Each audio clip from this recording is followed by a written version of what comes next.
So the Flash movie is gonna happen. Ezra Miller is Ezra. And there's some speculation with how they'd handle the Flash going forward. Whether they default now to Wally, utilize some more of the rogues. But I figure I zone into a specific aspect that one of the Flash's villains is a gorilla.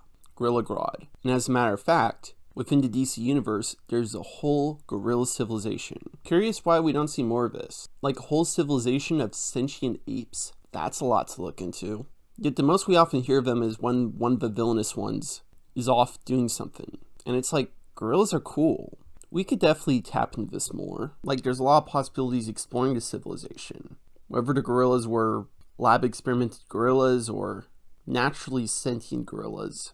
Sometimes aliens. It could be a bit of a mix of both, to be honest. It's a thriving city, and as far as a POV ape, there is one pretty noticeable good ape, and that's Detective Chimp.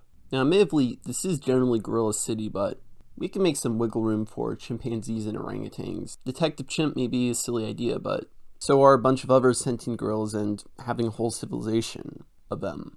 And I'm sure you can have your own OC good gorilla, but you know, this Detective Comics, you'd think there'd be a good detective monkey trying to solve things, and right there's Detective Chimp.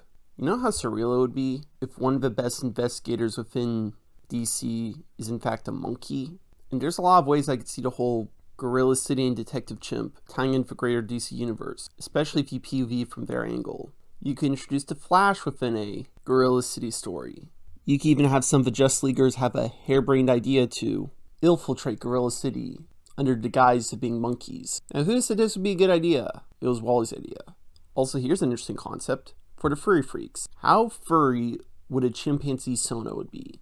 Like a lot of y'all are about wolves and dragons, but a chimpanzee is pretty close to a human.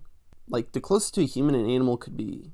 If you embrace monkey, it's not like saying I'd still like to be a person but maybe just a little goofier. Also, if you question an idea working, you can see how different forms of it works elsewhere. There's already a successful franchise based around sentient apes with the Planet of Apes series. These movies are immensely successful, despite the latest batch having insanely long names. And you know, they fun movies. I root for the apes teaser. Now look at this, the two latest movies, the director is now in the Batman. Overall, I see a lot of potential of Gorilla City. Would be good to see some love there.